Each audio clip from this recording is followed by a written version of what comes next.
So when we think of the Titanic, we think of an iceberg. And when we think of the iceberg, we think of the Titanic.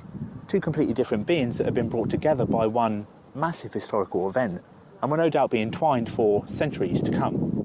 So hello and welcome to episode 4 of my Beyond the Titanic series. And in today's episode, we'll be looking at the story of a man whose tale has become legend with the Titanic disaster. Not because of who he was, but because of the situation he found himself in on that night.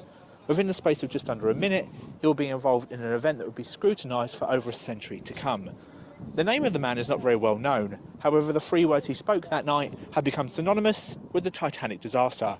I've come to the port of Southampton to bring you the story of Titanic's lookout, Fredrick Fleet.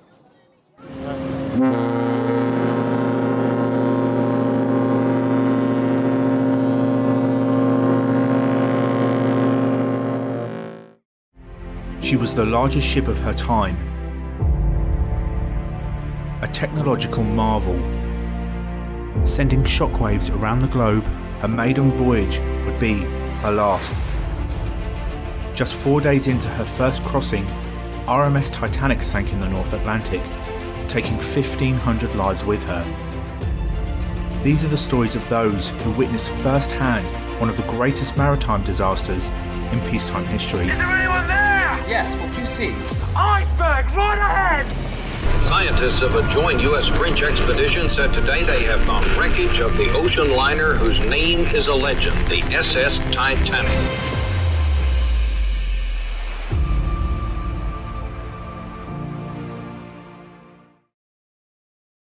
Fredrick Fleet was born on October 15th, 1887 in Liverpool in England, and it's safe to say his start to life was a bit of a sad one. The identity of his father was never known to him, and with the stigma of illegitimacy, that's a word I had to practice several times, he was abandoned by his mother not long after his birth. She eventually married and had a daughter. Whilst it remains unclear, it is believed that Fleet never saw his mother again, nor did he ever get the chance to meet his half-sister. Now, because of his abandonment, he spent a lot of his childhood in orphanages and care homes. At the age of 12, he was sent to a training ship and appeared on the 1901 census as living in Anglesey in Wales, where he is described as learning a sea life. In 1903, he went to sea as a deck boy and worked his way up to able seaman. By 1908, at the age of 21, he was recorded as working on board the Oceanic and was earning roughly £5 a month, which in today's money is the equivalent of about £600. He served on the Oceanic for about 4 years and took an interest in becoming a lookout, which came with a slight pay increase. In 1912, an opportunity presented itself for Fleet to take up the role of lookout on White Star's brand new flagship liner, the Titanic. This would be Fleet's first role as a lookout. So Fredrick Fleet boarded Titanic here in Southampton at berth 44, the dock from which she originally left from on her maiden voyage, and it's located just beyond the wall here of Southampton Port. And you might be curious at this point as to why I'm not actually filming this part on the quayside itself. Well, today Southampton's port is still very heavily used for both passenger and freight cargo ships, so access to the dock is sadly severely restricted. Years ago, one can simply walk right through the gates here up into the dockside. However, if I try that today, chances are I will be pounced upon by a rather large group of security men, or women actually, for that matter. The only way I would get access to that dockside today is if I purchased a ticket out of here on one of the many expensive cruise ships that leave this port. But guess what? No, I'm joking, I don't actually have a ticket for a cruise ship. I could barely afford the train fare down here, let alone an expensive cruise out of here on one of Cunard's many expensive voyages. Funny story actually, I once knew a guy who worked on the Cunard cruise liners, and when I said to him what he did for a living, he said, "Well, James, I work for Cunard." I'm like, well, don't we all, mate? I did actually email ahead and asked Southampton Port if I could have access to the dockside to film this part of the video, and they kindly ignored me. But whatever, I'm not bitter about that at all.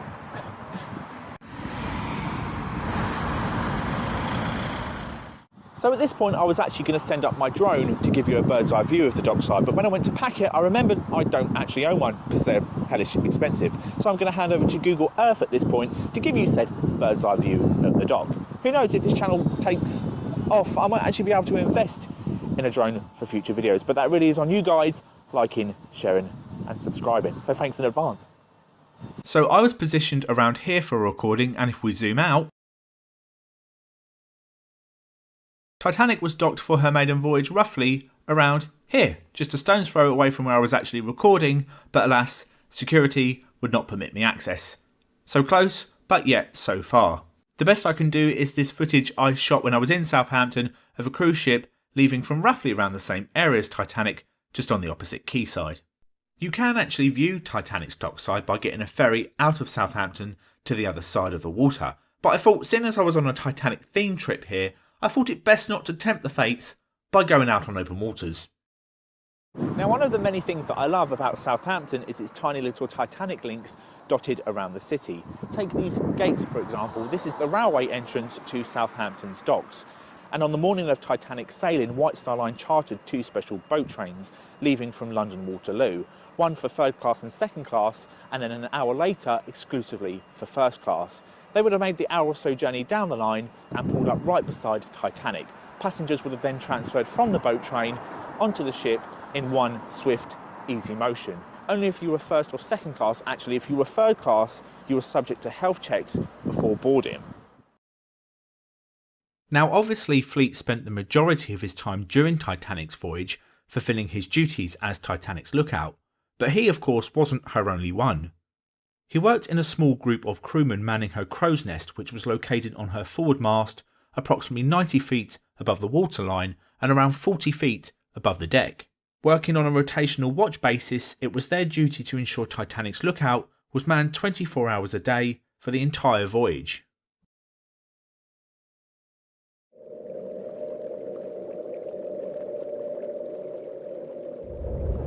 On the evening of April 14th, 1912, Titanic lookout Fredrick Fleet and his colleague Reginald Lee began their watch at 10 p.m.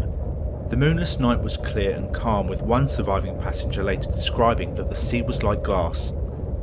Now, because it was so calm, it would prove even more difficult to spot bergs because of a lack of breaking water around the baseline, and because of a mix-up at Southampton, the lookouts did not have access to binoculars.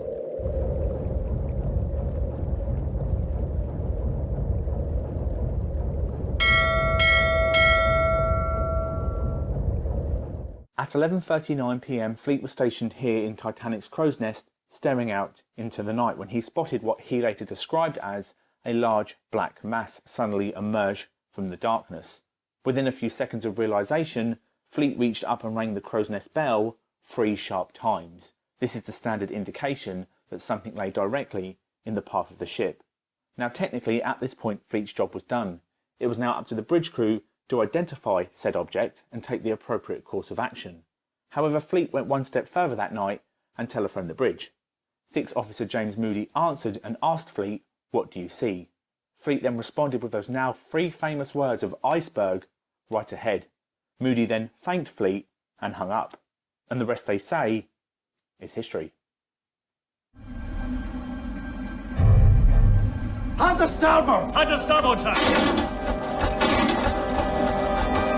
How is all to starboard, sir?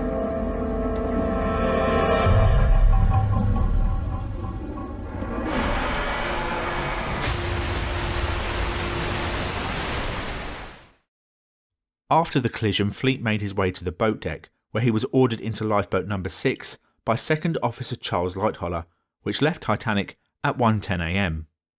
The story of lifeboat number 6 is one that has been discussed many different times throughout the years, and involves arguments, controversy, and a man climbing down the ropes to board the boat. But that, my friends, is a story for another time. Lifeboat 6 was eventually rescued by the Carpathia at approximately 6 a.m. the following morning. This is an actual image of lifeboat number 6 rowing up to the Carpathia awaiting rescue. It is hard to tell because of the quality of the image, but it is said that this man here is actually Fredrick Fleet, attempting to tie the lifeboat to the Carpathia. Immediately following the disaster, Fleet was detained to testify at both the American and the British inquiries into the sinking. If there had been glasses in the crow's nest, would you have used them? Yes. Constantly? Yes. After all, you are the man who discovered the iceberg. Throughout his questioning, at times it was noted that he'd become agitated with the persistent repeat questioning, and often replied sarcastically.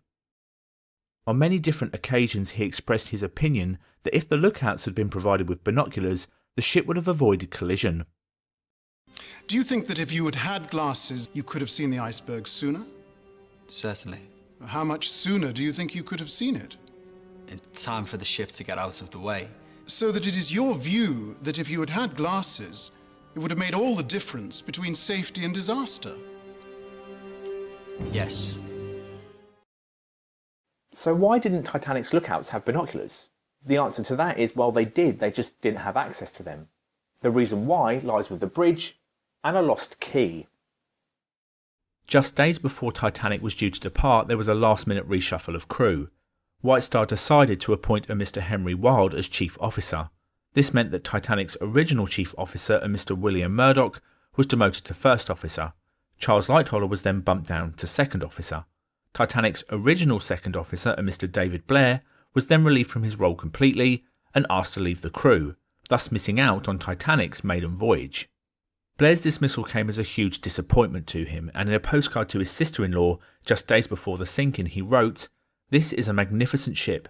I feel very disappointed I am not to make her first voyage." In his hurry to leave the ship, Blair, assumingly by accident, took the key to the locker that contained the binoculars for the crow's nest. That key recently sold at auction for a staggering £90,000. Immediately following his time on Titanic, Fleet transferred to her sister ship, the Olympic. However, he quickly learned that having his name associated with the Titanic did him and fellow surviving crewmen no good. He noticed that he was treated rather differently by his new crewmates and even by his employer White Star. It was as if he and fellow surviving crewmen were an embarrassing reminder of the disaster. He found his working conditions so unbearable that in August of 1912, just 4 months after the sinking, he resigned from the White Star Line.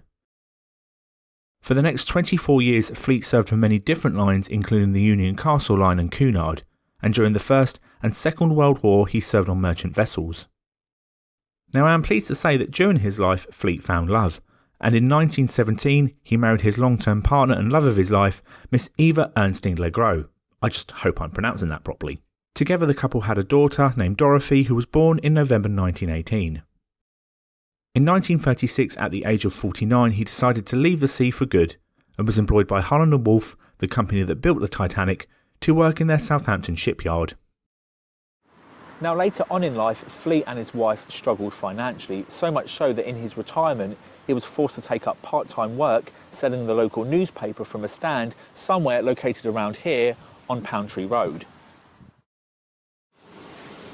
Now Fleet chose to speak little of his time on Titanic, and it is said amongst those who knew him well that he suffered a great deal of guilt that he hadn't spotted that berg any sooner. He also found it difficult to sleep at night, and when he closed his eyes all he could see was that great berg looming towards him. Even during his waking hours he found it difficult to escape the Titanic, as it is said that locals would often taunt him when he was trying to sell his newspaper here, shouting things like, "Oi Fred, seen any bergs lately?"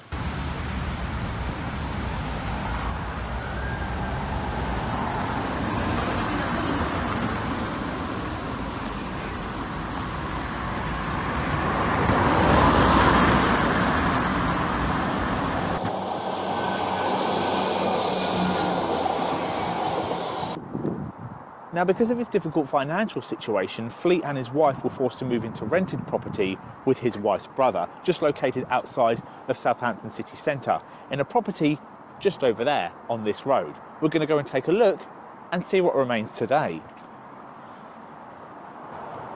Now, this property next to me here is named Lookout Cottage because it stands on the location of the home of where Fredrick Fleet shared with his wife. The original property has since been demolished.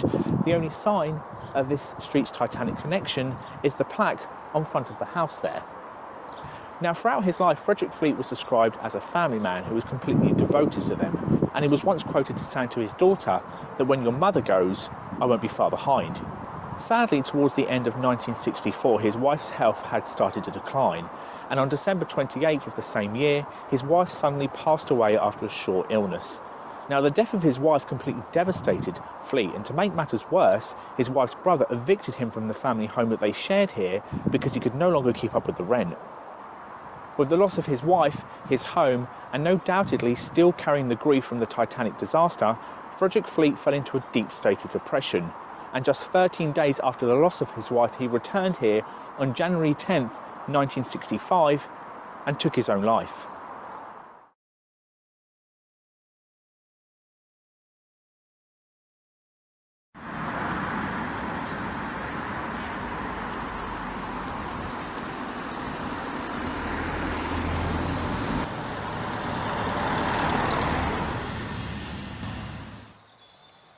So I've come to Hollybrook Cemetery outside of Southampton city centre, and this is where our episode today comes to a close.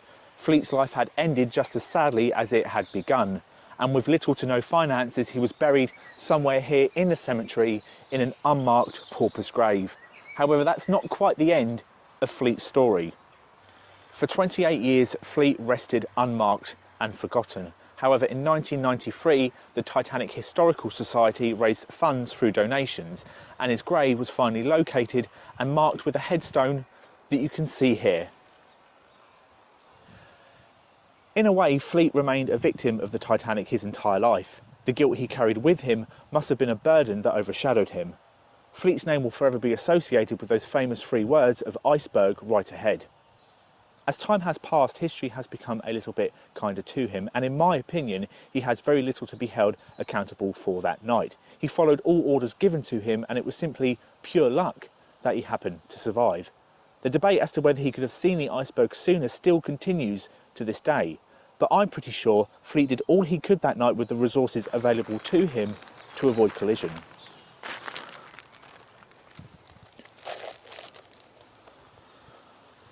So that is pretty much it from me and Fredrick Fleet here in Hollybrook Cemetery in Southampton. I hope you've enjoyed today's episode, and if you have, don't forget to like and subscribe, and also check out my other videos from my Beyond the Titanic series. Just a random fact for you, I recorded this episode today on May 31st, 2022, which is exactly 111 years to the day that RMS Titanic was launched from her construction gantry in Belfast in Northern Ireland. But that, my friends, is a story for another time. So as always, thanks for watching, and I'll hopefully see you again on the next episode. Until then, goodbye my friends.